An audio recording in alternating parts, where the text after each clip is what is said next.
The dampness of the basement always settles in my joints first, a dull, aching throb that tells me it's going to rain before the weatherman even wakes up. But today, the ache was different. It was heavy, suffocating, the feeling of the earth pressing down on a coffin lid. I sat on the edge of my twin mattress, listening to the footsteps creaking on the floorboards above my head. Creak, thump, creak. That was Jason, my son, pacing in the kitchen I paid for, drinking coffee from a mug I bought, living a life I built while I sat 3 feet underground in the room that used to be for storage. For 3 years, since Eleanor died, I have been a ghost in my own home, a nuisance to be managed, a safety risk to be contained. They moved me down here for my own good, they said. No stairs to fall down, no way to wander off, just 4 concrete walls and the hum of the furnace to keep me company. But this morning, the furnace wasn't humming, it was gurgling. I smelt it before I saw it, a thick, sulfurous stench that crawled up my nose and settled in the back of my throat like a physical weight. It smelled like rotten eggs and old death. I stood up, my knees popping, and shuffled toward the laundry area in the corner of the unfinished space. The floor drain, usually just a dark circle in the concrete, was bubbling. Black, oily water was seeping out, pulsing rhythmically like a heartbeat, spreading across the gray floor. "No," I whispered, panic flaring in my chest. I moved faster than I had in months, ignoring the pain in my hips. The water was creeping toward the bottom shelf of the metal rack where I kept them, 40 years of memories. Eleanor in her wedding dress, Jason's first steps, the trip to the Grand Canyon. They were the only things I had left that proved I was once a man, not just an invalid. I grabbed the heavy boxes, my hands shaking, and hefted them onto the dryer. The black sludge licked at the heels of my slippers, cold and foul. "Jason?" Static, then a heavy sigh. "What is it, Dad?" "It's the drain," I said, trying to keep my voice steady. "It's backing up. The water is black, Jason. It smells terrible." "Jesus," he muttered. I heard the scrape of a chair. A moment later, the door at the top of the stairs opened, letting in a slice of golden morning light that never reached my level. Jason stood there, silhouette sharp against the brightness, checking his watch. He came down the steps heavily, not bothering to hide his annoyance. He stopped on the bottom landing, refusing to step onto the wet concrete. He wrinkled his nose, waving a hand in front of his face. "I didn't do anything," I said, standing defensively by the dryer. "I woke up and it was like this. It's a main line blockage, Jason. I know the smell." "It's not a main line blockage," he said dismissively, scrolling through something on his phone. "It's probably paper towels again. How many times did Brenda tell you not to flush anything heavy?" "I didn't flush paper towels," I snapped, the engineer in me bristling at the accusation. "I designed the drainage grade for this property in 1985, Jason. This isn't a toilet clog. This is coming from the foundation line. Look at the viscosity." He finally looked up from his phone, his eyes cold and flat. "Stop using big words, Dad. You're confused. Last week you couldn't find your glasses when they were on your head." The insult landed like a slap. He used my age like a weapon, turning every slip-up into evidence of a decline that wasn't happening. "I need a plumber," I repeated, grinding my teeth.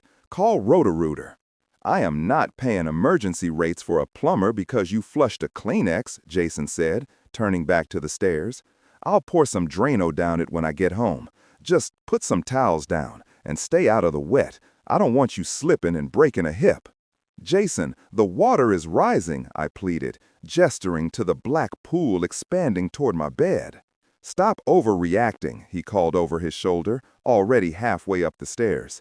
"It's just a little backup. Deal with it, Dad." The door slammed shut. The lock clicked.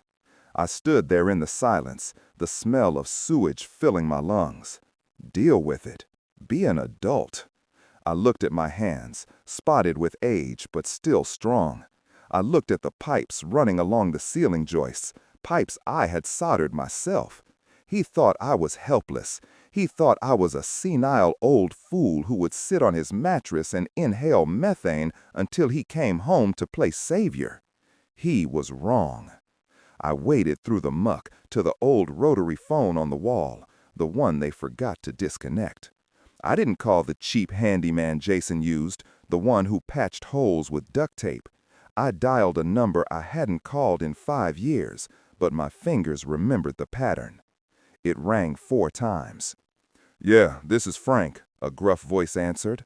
"Frank," I said, my voice thick with relief. "It's Thomas." There was a pause. "Tom, I haven't heard from you since the funeral." "No," I said. "I've got black water in the basement, Frank. Jason says it's a paper towel." "Jason wouldn't know a P-trap from a hole in the ground," Frank snorted.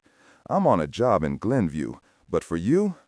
20 minutes later, I heard the heavy rumble of a diesel engine in the driveway. I went to the bulkhead door, the one that opened directly into the backyard, and unbolted it. Frank stepped down into the gloom, carrying a tool bag that looked like it weighed 100 pounds. He looked older, his hair completely white now, but his eyes were sharp, and he moved with the grim integrity of a man who fixed things that were truly broken. He took one look at the black pool spreading across the floor and shook his head. "Paper towels, my ass?" Frank muttered. "This is septic, Tom." He set his bag down on the dry patch near the workbench. "He locked the door at the top of the stairs," I said quietly. Frank stopped unpacking his snake. He looked at me, his jaw tightening. He didn't say anything, but he didn't have to. He just handed me a pair of rubber gloves. We removed the cleanout cap. The pressure hissed, spitting black sludge. Frank fed the head of the motorized auger into the pipe. The machine roared to life, a mechanical growl that vibrated through the concrete floor. We watched the small, grainy monitor set up on his toolbox. The camera light cut through the darkness of the pipe, revealing slick, black walls coated in grease and time. 10 feet, Frank called out over the noise. "Clear. 20 feet. "It's under the garage," I said, watching the screen. "Jason built an extension last year, a workshop. He poured the slab right over the old yard line. I told him not to." "He never did listen," Frank grunted. 30 feet. Wait." The snake bucked in his hands. On the screen, the camera went dark, pressing against something solid. The water in the pipe swirled, murky and thick. "What?" I asked, leaning closer. "Too hard for roots," Frank said, frowning. He reversed the motor, then drove it forward again. Grind. Thud. "Feels like rock or concrete." He squinted. "It's giving a little." He worked the machine, sweat beading on his forehead. The cable twisted, fighting him. "I've got it hooked," he said. "Whatever it is, it's snagged on the cutting head." He hit the reverse switch. The machine whined, straining against the weight. I held my breath. The black water in the pipe rippled. Slowly, foot by foot, the cable recoiled. "Coming out," Frank warned. The head of the snake breached the cleanout. A gush of gray, foul-smelling sludge vomited onto the floor. Frank killed the motor. Silence fell over the basement, heavy and wet. We looked at what the snake had dragged out. It was a tangled mess of hair, roots, and muck. But in the center of the mass, caught in the steel jaws of the cutter, was something hard, white, jagged. Frank knelt down. He took a rag and wiped the sludge away.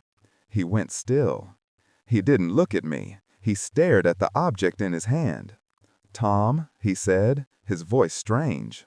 I stepped closer, my boots squelching in the filth. It was a bone. It was about 8 inches long, snapped in the middle by the auger, but the ball joint was intact. It was pitted and stained, but unmistakably a femur. Too heavy for a raccoon, too small for a human. And tangled in the root mass, wrapped around the bone like a constrictor snake, was a rusted chain. Hanging from the chain was a metal tag, corroded green around the edges. I reached out.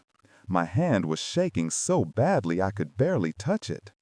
I rubbed my thumb over the metal, clearing away the grime. The stamped letters emerged, faint but legible. B-A-R-N-B-Y. My heart stopped. The room spun. I had to grab the workbench to keep from falling. Barnaby, I whispered. The name tasted like ash. Barnaby was my golden retriever, my shadow. He was the one who sat by my chair when Eleanor died, resting his heavy head on my knee while I wept. 2 years ago, on a Tuesday just like this one, Jason had come downstairs with a grim look on his face. "He's gone, Dad," Jason had said. "You left the gate open again. I saw it. It was wide open." I remembered the panic. I remembered running through the neighborhood in my slippers, screaming the dog's name until my voice gave out. I remembered printing hundreds of flyers, stapling them to every telephone pole for 3 miles. I remembered the nights I lay awake, imagining Barnaby cold, hungry, wondering why I hadn't come for him. Jason had used it. He had used my grief like a bludgeon. "You can't take care of a dog, Dad," he had said, sitting me down at the kitchen table. "You can't even remember to close a gate. What if you leave the stove on next? What if you wander off? This is dementia, Dad. We have to be realistic. I'm taking the car keys." He took the keys. Then he took the checkbook. Then he moved me to the basement. All because I was the confused old man who lost his dog. But Barnaby hadn't run away. I stood there in the sewage, holding the muddy tag of the only creature who loved me unconditionally, and I realized my son hadn't just lied. He had butchered my heart to steal my autonomy. If you have ever let someone convince you that you are crazy just so they could control you, if you've ever doubted your own mind because of a loved one's lies, listen to me. Do not look away. Because what we found next in that drain wasn't just a dog. It was the evidence that would send my son to prison. Frank stood up slowly. His face was pale, his eyes wide with a horror that mirrored my own. He wasn't looking at the bone anymore. He was looking at the clean-out hole. "Thomas," he whispered, his voice trembling with a rage that matched the fire igniting in my belly. He reached into the pipe with his gloved hand. The snake, it snagged on something else. He pulled. It made a wet sucking sound. He dragged out a heavy black plastic sheet. It wasn't a pipe liner. It was thick, industrial. "It's a contractor's bag," Frank said, his voice flat. "Heavy duty." He laid it on the wet floor. It was torn where the snake had chewed it, but it was still sealed with duct tape. It was heavy. "The dog," Frank said, looking at me with eyes that watered. "The dog didn't just crawl into the pipe, Tom. He couldn't. This is a 4-inch line. He was put there. He was put there to block the pipe." He pointed at the bag. "He buried the dog under the garage slab," Frank realized, the pieces clicking together. "And he shoved this bag into the clean-out hole before he poured the concrete." Frank reached for his pocket. He pulled out his phone. His thumb hovered over the screen. "Call the police," Frank said. He looked at the bone, then at the bag, then at me. "This is a crime scene, Tom. Animal cruelty, maybe worse." I looked at the bag. I looked at the bone. I looked at the dog tag in my hand. The rage that filled me wasn't hot. It wasn't wild. It was cold. It was precise. It was structural steel and poured concrete. It was the engineer calculating the load-bearing capacity of a lie. I reached out and put my hand on Frank's arm. "Not yet," I said. Frank stared at me. "Tom, look at this." "I know," I said, my voice steady, devoid of the tremor that had plagued me for years. "I know he did. But if we call the police right now, Jason comes home and says he knows nothing about it. He says the previous owner must have done it. He says I'm confused." I looked down at the black plastic bag. Through the tear the snake had made, I saw a glint of something. Not bone, not flesh. Gold. He built the garage extension right after Eleanor died, I said. Right after he told me she lost her jewelry. Frank went very still. I need to see what's in the bag, Frank, I said. The basement air was thick enough to chew. A suffocating mixture of sewage, wet concrete, and the metallic tang of adrenaline that coated the back of my throat like copper filings. I stood paralyzed by the workbench, my hands gripping the edge until the wood bit into my palms. Frank was kneeling on the damp floor, the snake coiled like a sleeping black viper at his muddy boots. In his heavy, calloused hands, he held the industrial-grade plastic bag he had just dragged from the throat of the pipe. It was slick with grime, heavy with secrets, and blocked only by the tragic, calcified remains of the dog who had loved me when no one else would. My hands shook, not from the Parkinson's tremor that Jason liked to mock, and not from the chill of the damp earth. They shook from a fury so potent, so absolute, it felt like I had swallowed a mouthful of burning coal. Frank looked up at me, his face grim in the harsh, flickering glare of the fluorescent shop light. He didn't speak. He just reached for his utility knife. The blade clicked out, sharp and silver. "Do it, Frank. Cut it open." He sliced the duct tape sealing the bag. The sound was a harsh tear in the silence. He peeled back the layers of heavy black plastic. I expected money. I expected drugs. I expected the mundane sins of a greedy son who had developed a gambling habit or a taste for things he couldn't afford. But what lay inside, wrapped meticulously in layers of bubble wrap, was far more personal. Frank pulled out the first item. It was a small velvet pouch. He upended it onto the workbench. A ring tumbled out. Platinum, vintage setting. The center stone was gone, pried out with something sharp that had left scratches on the prongs. But I knew the setting. I knew the curve of the metal. I had bought that ring in 1974 with the first bonus check I ever earned as a junior engineer. It was Eleanor's engagement ring. I stared at it, my breath hitching in my chest. 6 months ago, Brenda had run into the living room screaming that there had been a break-in. She said the back door was unlocked. She said I must have forgotten to latch it after letting the dog out. She called the police. She filed the claim. They got a payout of $50,000 for the ring and a few other stolen items. They blamed me. They used the theft, a theft they staged, as the final piece of evidence to prove I was incompetent. Dad left the door open. Dad let the thieves in. Dad isn't safe. And here it was, stripped of its diamonds, wrapped in plastic, and shoved into a drain pipe beneath the garage floor. Frank reached back into the bag. He pulled out a stack of papers, damp around the edges but legible. I leaned in. Life insurance policies, not mine, Eleanor's. Policies I thought had lapsed years ago. There were claim forms, signed with a forgery of my signature so good it made my stomach turn. But it was the third item that stopped the world. Frank pulled out a small, distinct glass vial. It was old, likely stolen from the antique chemical collection I kept in the attic from my days in industrial materials engineering. The label was yellowed, but the skull and crossbones were clear. Thallium sulfate. Frank looked at the vial, then at me. His voice dropped to a whisper, low and urgent. "Thomas, this isn't just insurance fraud. Thallium? Why do they have this? Why would they hide this?" I stared at the clear liquid. The realization hit me with the force of a wrecking ball swinging through glass. It shattered every memory I had of the last year of my wife's life.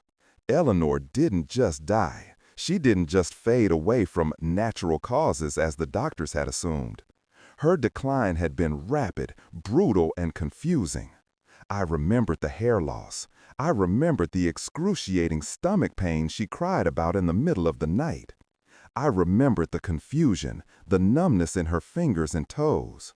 The doctors called it an aggressive autoimmune response. They said her body was attacking itself. But I knew chemistry. Thallium mimics those symptoms perfectly.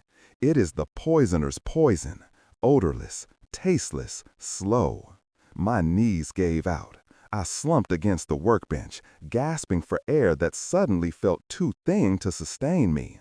They didn't just steal my assets. They didn't just gaslight me. Jason and Brenda murdered my wife. And Barnaby, my poor loyal Barnaby, he must have been digging in the yard when they were pouring the garage slab. He must have dug something up. He must have found the bag before they could bury it.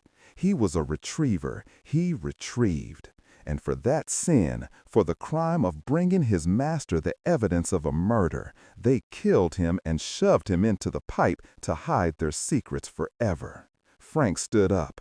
His face was gray. He reached for his phone with trembling fingers. "We have to call 911, Thomas. This is a homicide scene. This is way beyond plumbing."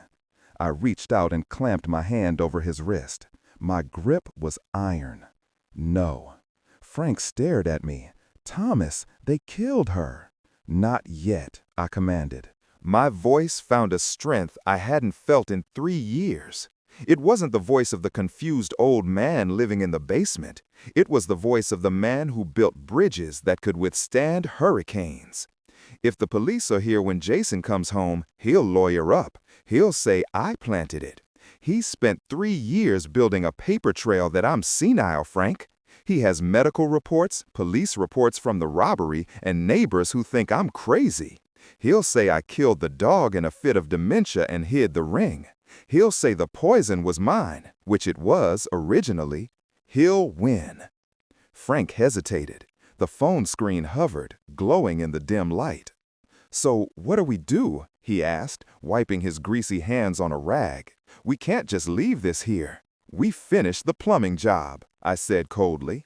"We put the bag, the ring, and the poison in the safe in your tool truck. We clear the line so the water drains. We bleach the floor. And then I invite them to dinner." "You're going to eat with them, knowing this?" "I'm not going to eat, Frank. I'm going to feed them the truth." We spent the next hour working in a silence that was louder than screaming. We documented everything. I took photos with my phone, backing them up to the cloud immediately. Frank recorded a video of the extraction, narrating the location and the condition of the blockage. He grabbed a piece of cardboard from a filter box and wrote a sworn affidavit right there on the workbench, signing it with a Sharpie. We sealed the evidence in Frank's heavy-duty lockbox in the back of his truck. We ran the snake one last time, clearing the roots and the sludge until the black water receded with a hungry gurgle. When the drain was clear and the floor was bleached white, Frank looked at me. "I'll be in the truck, Thomas. Just give me the signal." I went upstairs. The house was quiet. The sun was shining through the kitchen windows, illuminating the dust motes dancing in the air. It looked like a normal home. It looked like a sanctuary. But now I saw it for what it was, a crime scene.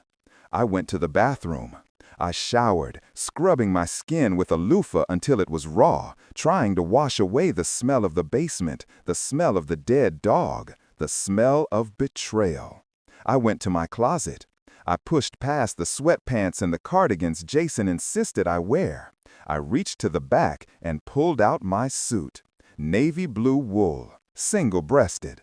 It was the suit I wore to Eleanor's funeral. I dressed slowly. I tied my tie with a Windsor knot, my fingers remembering the movements perfectly. I combed my hair. I looked in the mirror.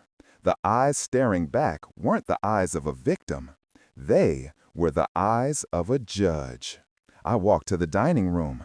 I hadn't sat at the head of the table in 3 years. That was Jason's seat now. Not tonight. I pulled out the heavy oak chair and sat down. I placed a bottle of expensive red wine on the table, Jason's favorite. I poured 3 glasses. I set them out in a triangle. I waited. At 6:15, the front door opened. I heard laughter. Jason and Brenda walked in, carrying shopping bags, complaining about the traffic. "It smells like bleach in here," Brenda said, wrinkling her nose. "Did the old man finally clean something?" They walked into the dining room and stopped dead. I was sitting there, upright, immovable, watching them. "Dad?" Jason asked, confused. He dropped his keys on the sideboard. "What's going on? Why are you dressed up? Did the drain clear?" "It did," I said. My voice was steady, resonant. "Sit down. We need to celebrate." Brenda scoffed, rolling her eyes. "Celebrate what? That you didn't flood the house with your incompetence?" "Celebrate the truth," I said. I reached into my pocket. I pulled out a single object. I slid it across the polished mahogany table. It made a harsh scratching sound as it traveled over the wood. It stopped right in front of Jason. It was Barnaby's rusted dog tag. The color didn't just drain from Jason's face. It vanished, leaving him looking like a wax figure. He stared at the tag. He stared at the corrosion. He stared at the name. His arrogance crumbled into a terrified silence. He looked at me, and then he looked at the floor, as if expecting the earth to open up and swallow him. Where did you get this?" he whispered. "From the drain, Jason. From the clean-out under the garage floor." Brenda stepped forward, her face twisting. "What is this? Some kind of sick joke? The dog ran away years ago." "He didn't run away, Brenda," I said softly. "He was murdered, just like Eleanor." The air left the room. I leaned forward. "I know," I whispered. "I know about the ring. I know about the insurance money. I know about the contractor bag stuffed into the pipe. And I know about the thallium." Brenda gasped. It was a wet, choking sound. She backed away toward the door, her hands trembling. "Jason, let's go. We're leaving. He's crazy. He's talking crazy." "Sit down," I roared. I slammed my hand on the table. The wine glasses jumped. The sound echoed through the house like a gunshot. "You aren't going anywhere. Frank is outside in his truck. He has the bag. He has the ring. He has the vial. If I don't walk out that front door in 10 minutes to give him the thumbs up, he sends the photos and the affidavit to the police, the insurance company, and the district attorney." I looked at Jason. "You are done lying. You are done gaslighting me. The foundation has crumbled, son." Jason collapsed into the chair opposite me. He didn't look at Brenda. He looked at his hands. He started to weep. It wasn't the weeping of a man sorry for his sins. It was the weeping of a child who had been caught with his hand in the jar, terrified of the belt. "It was her idea," he babbled, his voice high and thin. He pointed a shaking finger at Brenda. "She wanted the money. She said Mom was dying anyway. She said it was a mercy. She said we needed the capital for the renovation." "You coward!" Brenda shrieked. "You spineless coward! You mixed it! You put it in her tea!" I sat there, watching them turn on each other. These monsters I had let into my home. These people who had eaten at my table while poisoning the woman I loved. And for the first time in 3 years, I didn't feel grief. I didn't feel confusion. I felt peace. The kind of absolute structural peace that comes after a demolition crew brings down a rotten building, leaving the ground clear and level to build something new. I reached into my pocket and pulled out my phone. I placed it on the table between the wine glass and the dog tag. "You have 5 minutes," I said, "to decide which one of you wants to confess to the police first. The one who talks gets a plea deal.